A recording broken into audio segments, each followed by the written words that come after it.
Good morning and welcome to the September 12th edition of the Gold, Goats, and Guns Short News. We have a lot to talk about. Today, I want to talk about Europe. Specifically, I want to talk about Europe's push towards Balkanization. I was on with Leah Stranahan and Garland Nixon earlier this morning on their great radio show Fault Lines discussing this, and I wanted to kind of fill in some points here. And there'll be a link to that video in the description to this video down below.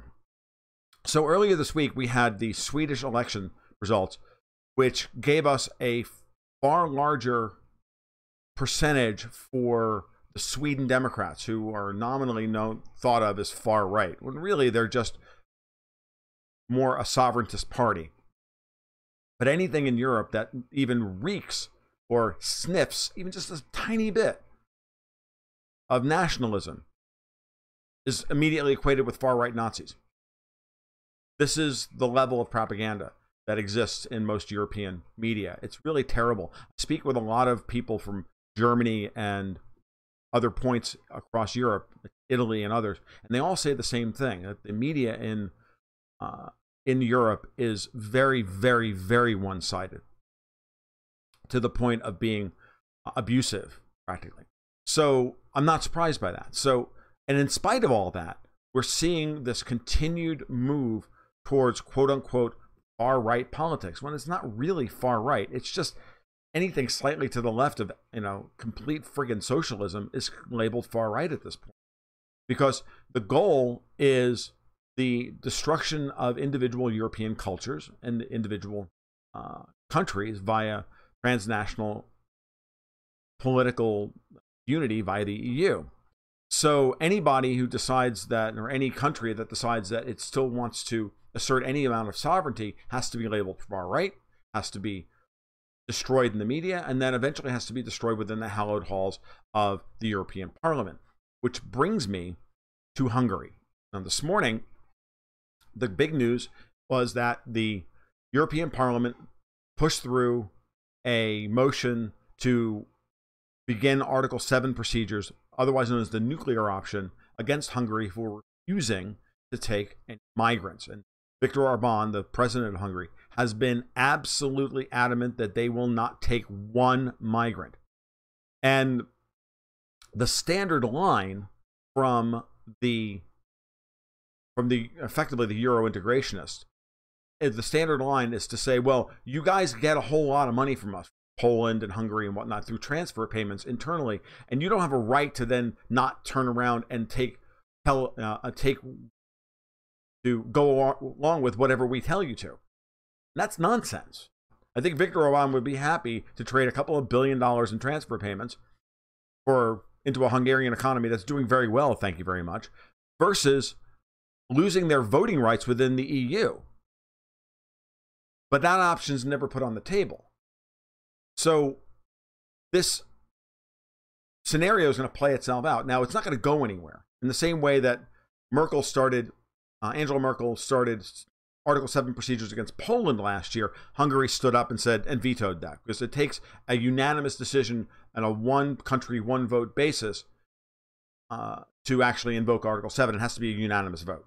And they'll never get a unanimous vote. Ultimately, this is all just virtue signaling and grandstanding on an issue. And as the Hungarian foreign minister termed it, it's simply just petty retribution for not being down with destroying Hungarian culture, which Viktor Orban very eloquently stood up and said, we have been a node of stability for 1,000 years.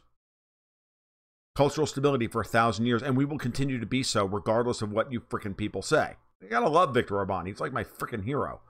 Because it doesn't matter at the end of the day whether you agree with what Hungary should or should not do. It's none of your frickin' business.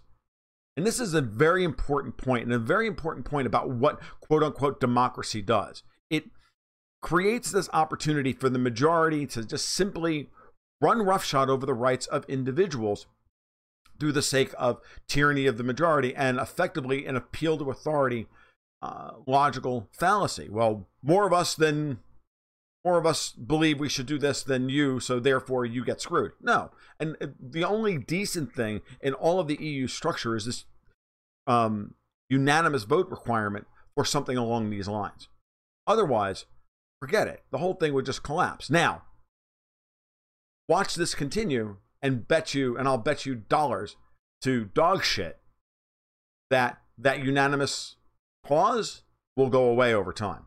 When it's no longer politically convenient for something like Article 7 to be invoked by a unanimous consent, that'll just get changed. I don't know what the process is in the EU Charter, but I don't care, because it doesn't matter. Because when people have power, they use it.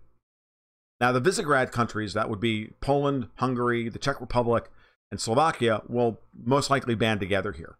The bigger question is, why did this happen now?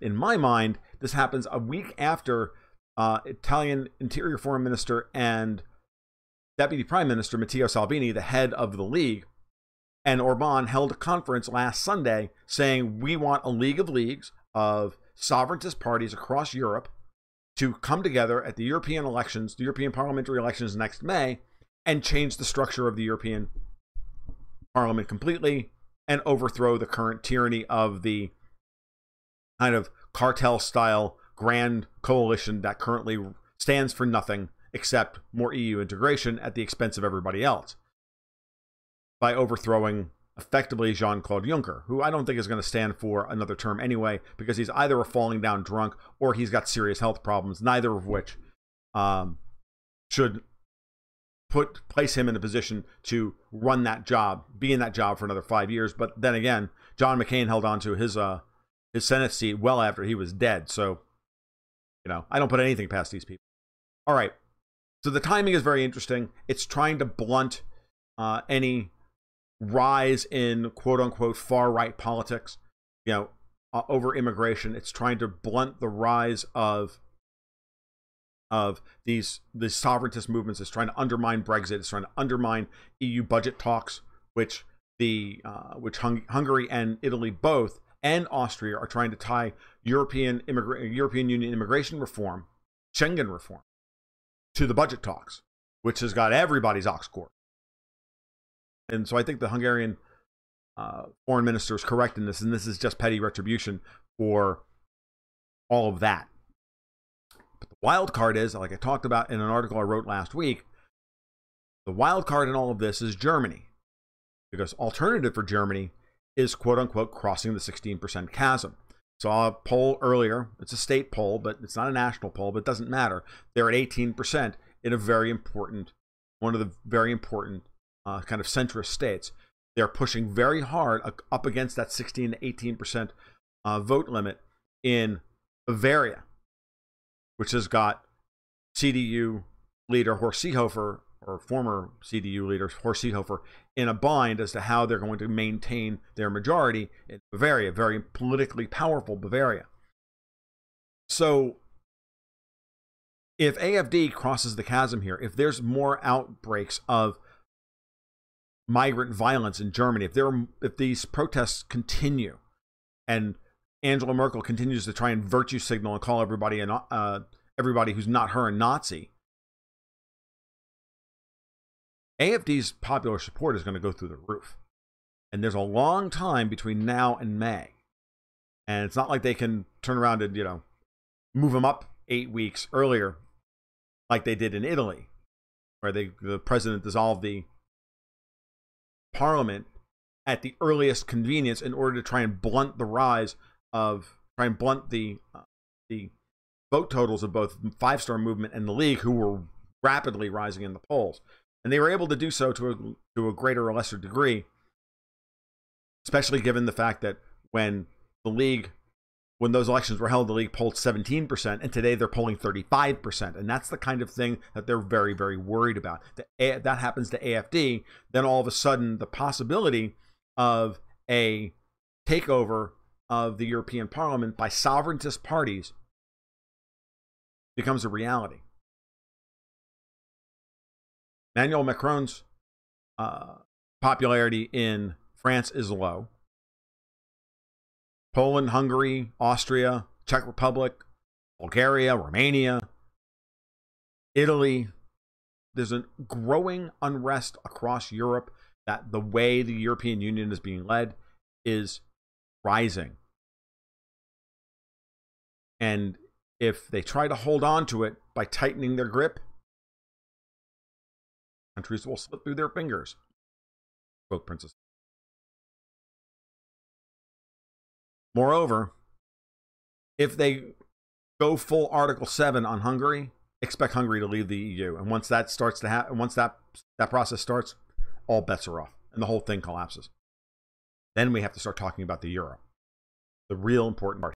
But I've gone on too long, so this is supposed to be the short news. I'm going to end it here. You guys have a great afternoon. We'll talk soon. Keep your stick on the ice.